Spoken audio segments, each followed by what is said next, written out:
سورہ کافرون. سورہ کافرون کا تعارف. مقام نزول. سورہ کافرون مکہ مکرمہ میں نازل ہوئی ہے.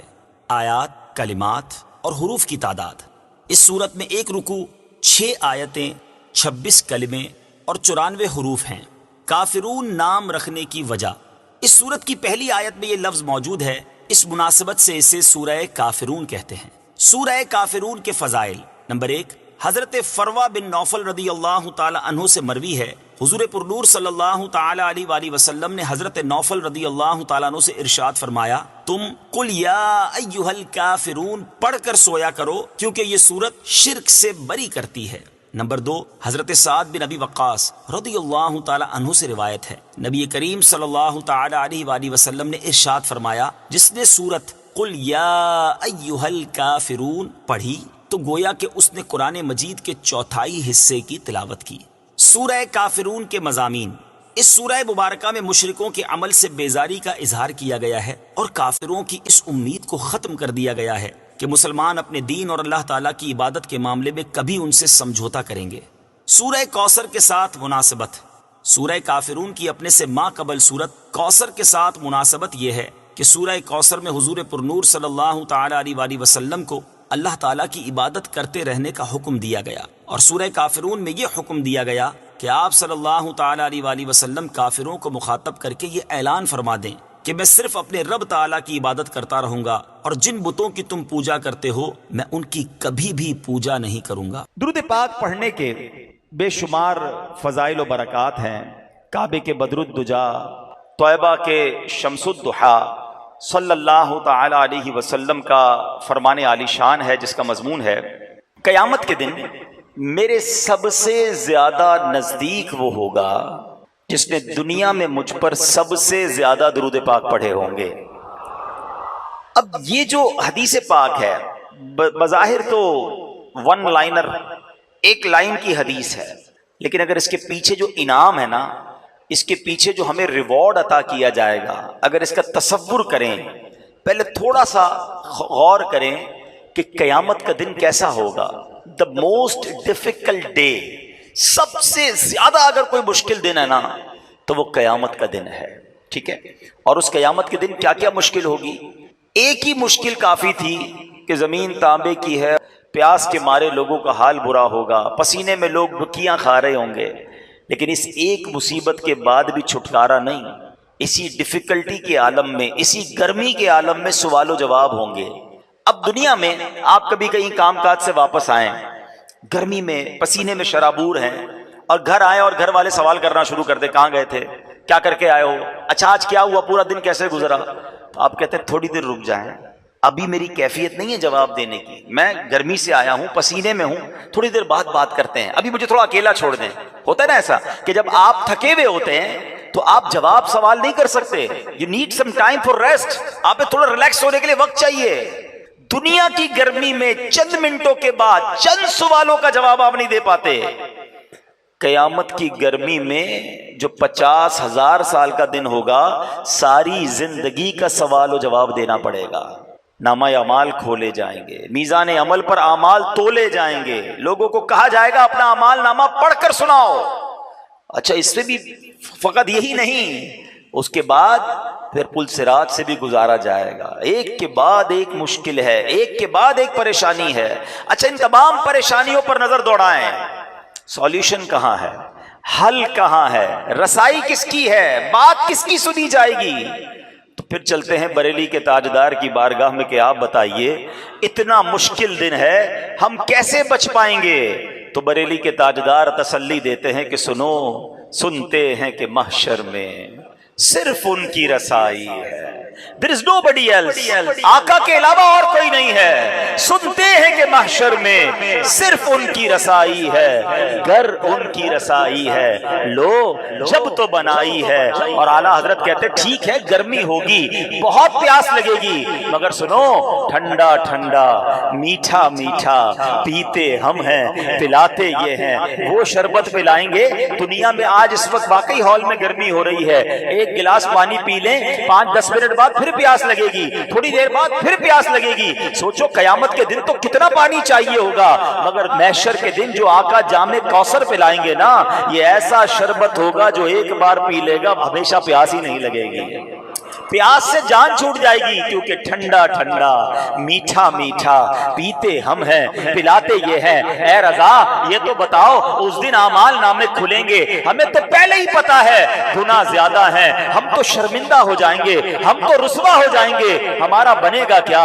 اعلیٰ حضرت کہتے سنو، اپنے کرم سے ہم حلقوں کا پلہ بھاری بناتے یہ ہیں، رنگے بے رنگوں کا پردہ دامن ڈھک کے چھپاتے یہ ہیں. اپنی بنی ہم آپ بگاڑیں، کون بنائے؟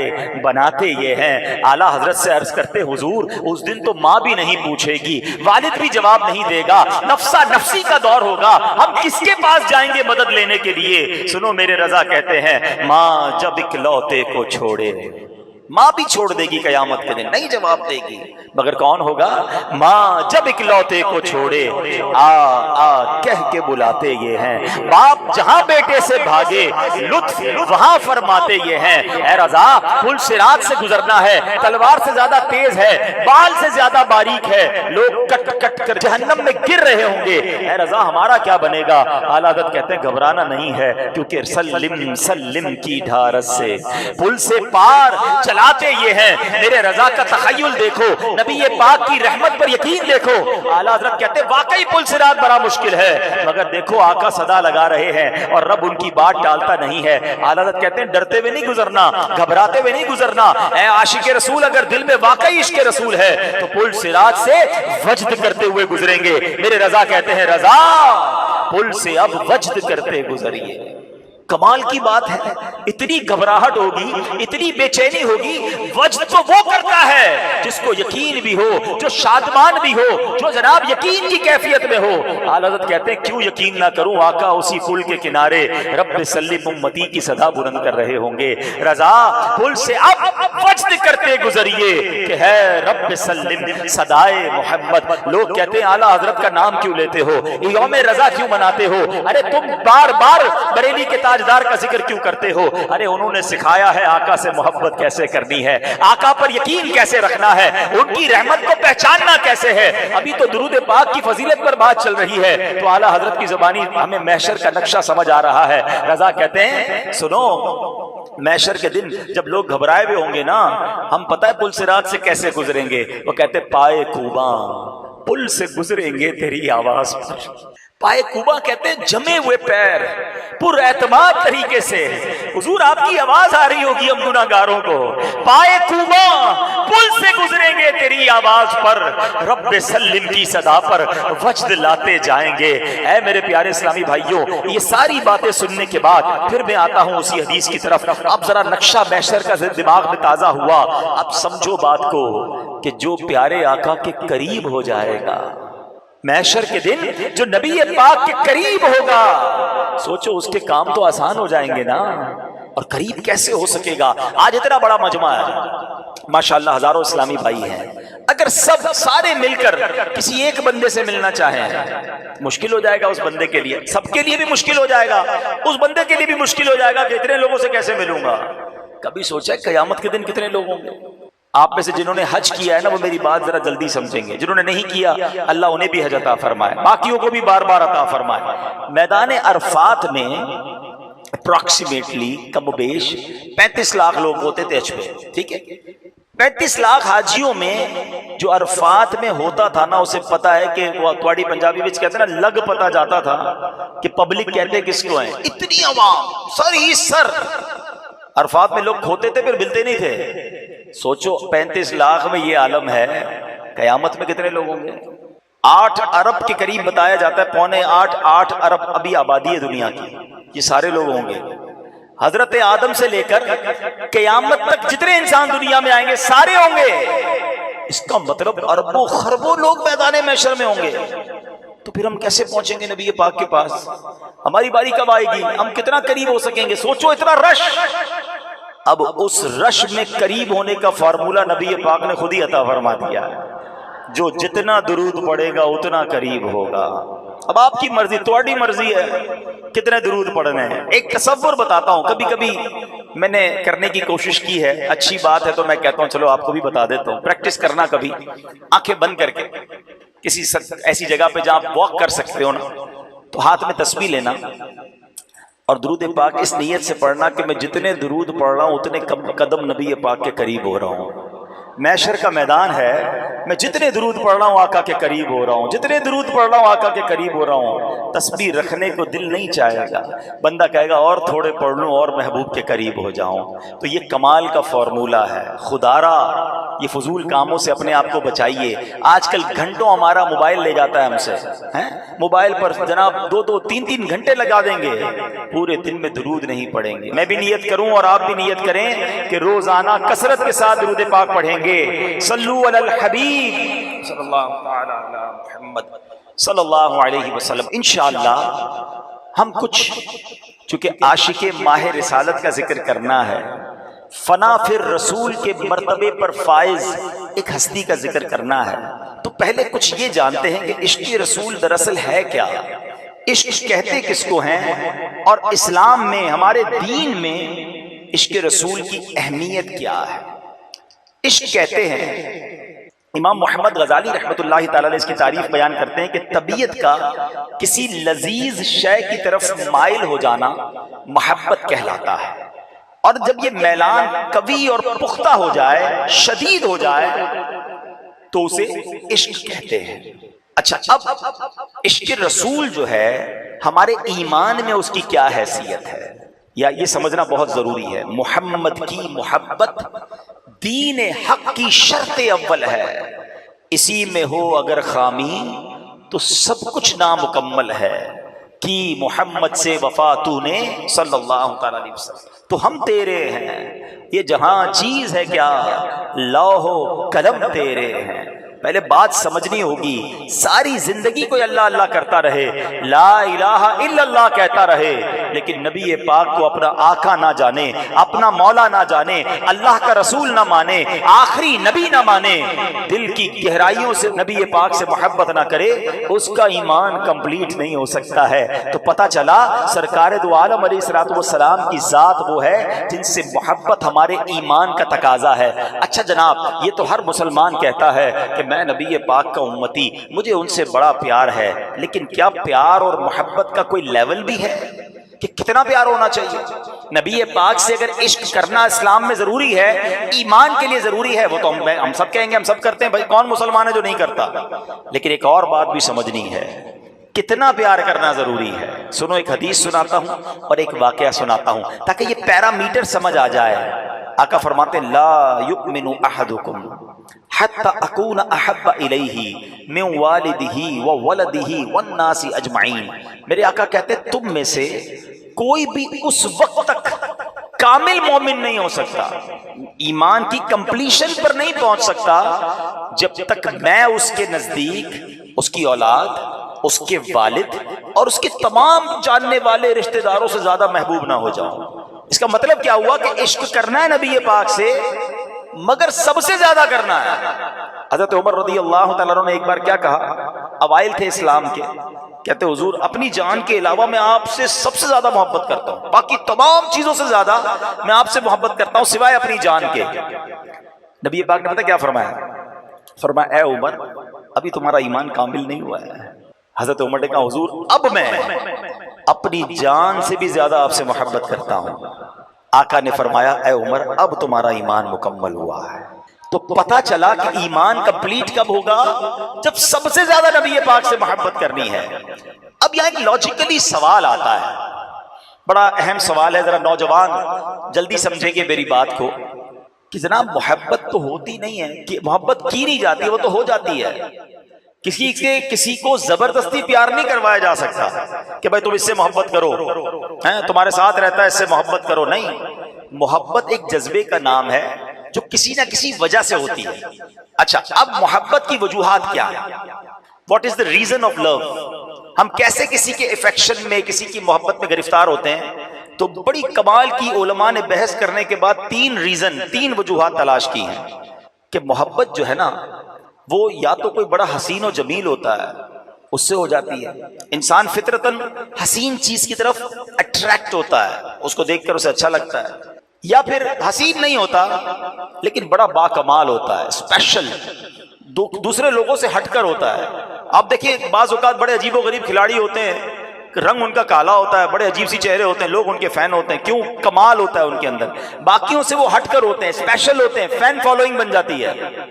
تیسری وجہ بتائی علماء نے کہ اگر باکمال بھی نہیں ہے، حسین بھی نہیں ہے، لیکن اس کے احسان بڑے ہوتے ہیں، وہ خیال بہت رکھتا ہے، وہ بڑا مہربان ہوتا ہے، جب کوئی کسی پر بہت احسان کرتا ہے نا، بندہ اس کی محبت میں بھی گرفتار ہو جاتا ہے۔ تو اس کا مطلب یہ 3 ریزن ہے۔ اب ایک سوال ہے، بڑا لاجیکلی سوال ہے کہ جناب اسلام تو کہتا ہے کہ جب تک نبی پاک سے سب سے زیادہ محبت نہیں کرو گے ایمان مکمل نہیں ہوگا، اور محبت تو دل سے ہوتی ہے، زبردستی کیسے ہو سکتی ہے؟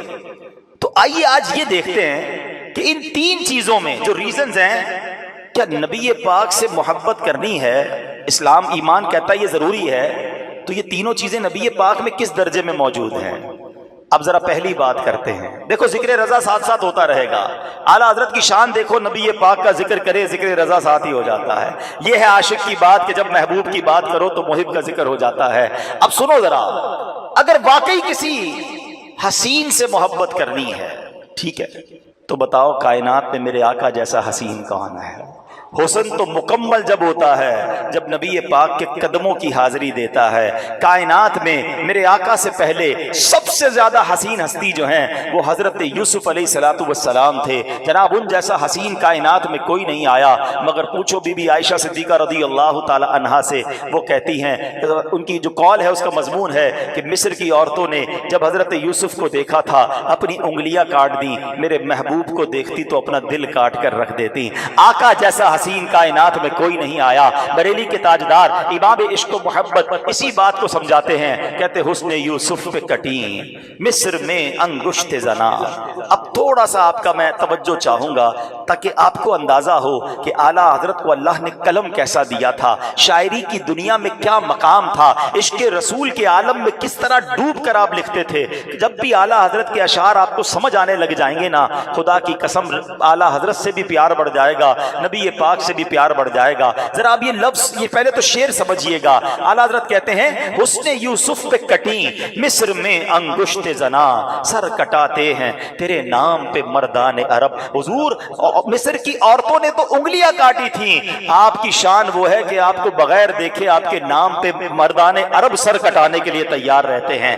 یہ تو ہو گیا شعر کا مفہوم۔ اب ذرا شعر کے اندر ایک غوطہ لگاتے ہیں، آپ کو اندازہ ہوگا کہ ایک ایک لفظ کیسا موتی کی مانند ہے۔ اس کو کہتے تقابل کرنا، کمپیریزن بیان کرنا، پہلی لائن میں جو باتیں کی گئیں دوسری لائن میں اس کا جواب دینا۔ تھوڑا میرے ساتھ رہیے گا۔ پہلی بات، پہلا لفظ کیا ہے؟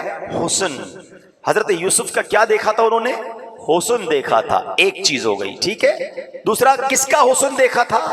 حضرت یوسف کا، دوسری چیز ہو گئی۔ اچھا تیسرا کٹیں، کیا کٹوائی نہیں، کٹنا ہوتا ہے انڈیلیبریٹلی، غیر دانستہ طور پر کٹ گئی، بھائی کام کر رہا تھا انگلی کٹ گئی تو کٹی ہیں۔ کیا کٹی ہیں؟ انگلیاں کٹی ہیں، انگشت۔ اچھا کس کی کٹی ہیں؟ عورتوں کی۔ عورتیں کدھر کی ہیں؟ مصر کی۔ ذرا سنیے گا، یہ 6 چیزیں اعلیٰ حضرت نے پہلی لائن میں بیان کی ہیں۔ حسن یوسف پہ کٹیں مصر میں انگشت زنا۔ سمجھ رہے ہیں بات کو؟ اب سنو میرے اعلیٰ حضرت نے اگلی لائن میں ہر بات کا جواب کیسا دیا ہے۔ ادھر حسن ہے ادھر صرف نام ہے، ادھر دیدار ہے ادھر نام ہے، ادھر کٹی ہیں ادھر مسلسل کٹوا رہے ہیں۔ کٹنا غیر دانستہ ہے، کٹوانا دانستہ ہے۔ کروں تیرے نام پہ جہاں فدا، نہ بس ایک جہاں دو جہاں فدا، تو جہاں سے بھی نہیں جی بھرا، کروں کیا کروڑوں جہاں نہیں۔ ابھی 2 باتیں ہوئی ہیں، حسن ادھر نام ہے، ادھر کٹی ہیں ادھر کٹوا رہے ہیں۔ کیا کٹ گئی تھی؟ انگلیاں۔ ادھر کیا کٹوا رہے ہیں؟ گردنیں کٹوا رہے ہیں۔ سنو کس کی کٹی تھی؟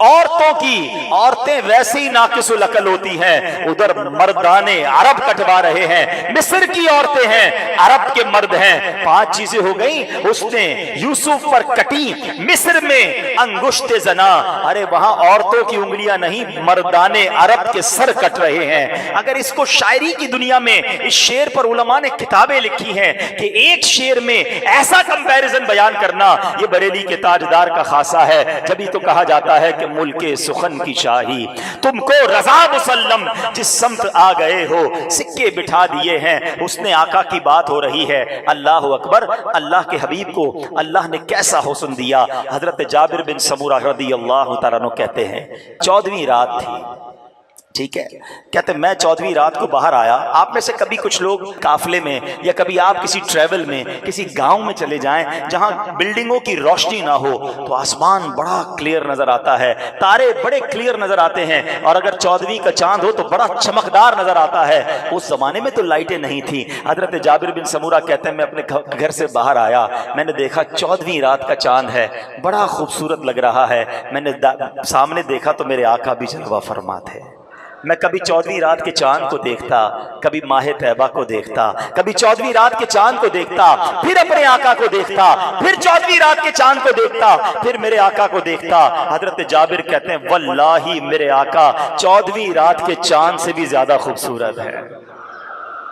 ایسے خوبصورت آقا، اگر واقعی کسی حسین سے پیار کرنا ہے تو پھر مدینے والے سے آقا سے زیادہ حسین کون ہے؟ اور اس حسن کا خوبصورت ذائچہ، خوبصورت نقشہ جب بریلی کے تاجدار قلم اٹھاتے ہیں تو ایسا لگتا ہے یاد مصطفیٰ میں گم ہو کر، جلوہ جانا کے تصور میں ڈوب کر کیا خوبصورت سلام لکھتے ہیں۔ مبارک کان کا ذکر کرتے ہیں تو کیا کہتے ہیں، دور و نزدیک کے سننے والے وہ کان، کان لالے کرامت پہ لاکھوں سلام۔ جب میرے آقا کے مبارک لبوں کا ذکر کرتے ہیں کہتے ہیں پتلی پتلی گلے قدس کی پتیاں، ان لبوں کی لطافت پہ لاکھوں سلام۔ میرے آقا کے مبارک منہ کی بات کرتے ہیں تو کہتے ہیں وہ دہن جس کی ہر بات وحی خدا، چشمہ علم و حکمت پہ لاکھوں سلام۔ آقا کی زبان کی بات کرتے ہیں تو کہتے ہیں وہ زبان جس کو سب کن کی کنجی کہیں، اس کی نافذ حکومت پہ لاکھوں سلام۔ کیسے رخسار تھے، رنگت کیسی تھی، کہتے ہیں کہ جس کی رنگت سے بے رنگے رنگے گئے، اس چمک والی رنگت پہ لاکھوں سلام۔ فرماتے ہیں اللہ اللہ وہ بچپنے کی بھون، اس خدا بھاتی صورت پہ لاکھوں سلام۔ مبارک ہاتھ کیسے تھے، فرماتے ہاتھ جس سمت اٹھا غنی کر دیا، موجے بحرے سماحت پہ لاکھوں سلام۔ ارے پاور کتنی تھی، طاقت کتنی تھی، کہتے ہیں جن کو بارے دو عالم کی پرواہ نہیں، ایسے بازو کی قوت پہ لاکھوں سلام۔ اللہ اکبر۔ اور مبارک پیر کیسے تھے، آقا وہ ہیں جو ایڑی کا پیر کی ٹھوکر لگائیں تو احد کا زلزلہ چلا جائے۔ آقا وہ ہیں کہ جناب میرے آقا علیہ الصلوۃ والسلام کی ایڑی مبارک ایسی نرم، ایسی خوبصورت، اتنی نورانی ہے تو کبھی تو لکھتے ہیں کہ دل کرو ٹھنڈا میرا، وہ کفے پا چاند سا، سینے پہ رکھ دو ذرا تم پہ کروڑوں درود۔ کبھی لکھتے ہیں ایک ٹھوکر سے احد کا زلزلہ جاتا رہا، رکھتی ہیں کتنا وقار اللہ اکبر ایڑیاں۔ یہ سراپائے مصطفیٰ کیسے بیان کرنا ہے، بریلی کے تاجدار سکھاتے ہیں۔ قرآن میں بھی پڑھتا ہوں، قرآن آپ بھی پڑھتے ہیں۔ قرآن پاک میں کچھ الفاظ ہیں جن کو متشابہات کہا جاتا ہے، جس کے بارے میں علماء سکوت اختیار کرتے ہیں۔ اللہ جانے، اس کا حبیب جانے کہ اس کا معنی کیا ہے۔ آپ نے پڑھا ہوگا قرآن میں کاف ہا یا عین صاد، ہے نا، الف لام میم، معنی نہیں لکھا ہوتا اس کے آگے، مگر بریلی کے تاجدار نے ہو سکتا ہے عشق کے عالم میں قرآن کھولا ہوگا اور سامنے یہ لفظ آئے ہوں گے، سوچا ہوگا اس کے معنی کیا ہیں۔ جب بندہ اللہ کے حبیب کی یاد میں زندگی گزارتا ہو نا، اس کو ہر بات میں محبوب یاد آتے ہیں۔ عشق والی تفسیر لکھ دی، کہتے ہیں جو کاف ہے نا یہ تو گیسو لگ رہے ہیں۔ کاف جو ہے آپ غور سے دیکھیں نا تو کسی کے گیسو ہوں، زلفے ہوں تو کاف تو گیسو جیسے لگ رہے ہیں۔ یا جو ہے یہ تو ابرو کی طرف اشارہ ہے، عین اور صاد یہ تو دو آنکھوں کی طرف اشارہ ہے، ہا جو ہے وہ اگر کسی کا گول منہ ہو تو ہاں کا اشارہ ملتا ہے. سنو میرے اعلیٰ حضرت کیا کہتے ہیں, کہتے کاف گیسو ہا دہن یا ابرو آنکھیں عین صاد, کاف ہا یا عین صاد, ان کا ہے چہرہ نور کا, شمع دل مشکات تن سینہ زجاجہ نور کا. آقا تیری صورت کے لیے آیا ہے سورہ نور کا. سبحان اللہ, ایسے نورانی آقا ہوں اور ہم ان سے محبت نہ کریں. ارے آپ کو اجازت دی جناب کہ دنیا کے حسین ترین شخصیت سے محبت کر لو تو خدا کی قسم میرے آقا سے زیادہ حسین کوئی اور نہ ملے گا. اچھا جناب, لوگ کہتے ہیں میں فلاں کا فین ہوں, فلاں سے محبت کرتا ہوں. تو جس سے بھی محبت کرتے ہو, جس کو بھی جناب اپنا, جس کے تم فین مانے جاتے ہو, ایک سوال کرنا چاہوں گا, بتاؤ اس کے پسینے سے بو آتی ہے یا نہیں آتی ہے؟ دنیا کا ہر حسین اس کے پسینے سے بدبو آتی ہے. میں اور آپ عطر کیوں لگاتے ہیں, باڈی اسپرے کیوں کرتے ہیں؟ یار میرے پسینے کی بو سے کسی کو تکلیف نہ پہنچے. ہم اپنے پسینے کی بو سے بچنے کے لیے خوشبو لگاتے ہیں. میں اس حسین کی بات کر رہا ہوں کہ دلہن کو عطر چاہیے تو آقا پسینہ عطا فرماتے ہیں. ہے کوئی ایسا حسین کائنات میں؟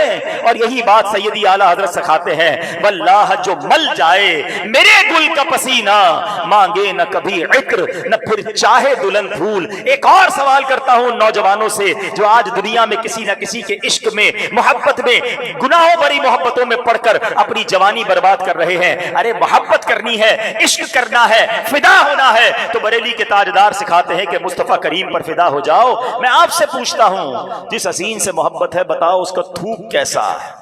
دنیا میں کوئی بھی کتنا ہی بڑا آدمی کیوں نہ ہو, اس کے تھوک سے سامنے والے کو گھن آتی ہے, اس کے تھوک سے جناب لوگ دور بھاگیں گے. مگر میرے آقا کا مبارک لعاب وہ ہے کہ مدینے کے لوگ آتے تھے, کہتے حضور کھارا ہے پانی ہمارے کنویں کا, پانی درست نہیں ہے, نہیں پی پاتے. یا تو آقا خود چلے جاتے کنویں پر یا برتن منگواتے, کلی فرماتے پانی واپس کنویں میں ڈالا جاتا, کھاری کنواں جو ہے وہ میٹھا ہو جایا کرتا تھا. صحابہ کے ہاتھ ٹوٹ جاتے, کندھے اتر جاتے, آنکھ باہر نکلتی تھی, ایمرجنسی وارڈ کی طرف نہیں بھاگتے تھے, نبی پاک کے پاس آتے تھے. ہر صحابی کا یہ عقیدہ تھا کہ نہیں سنتا ہی نہیں مانگنے والا تیرا. آقا لعاب دہن لگاتے.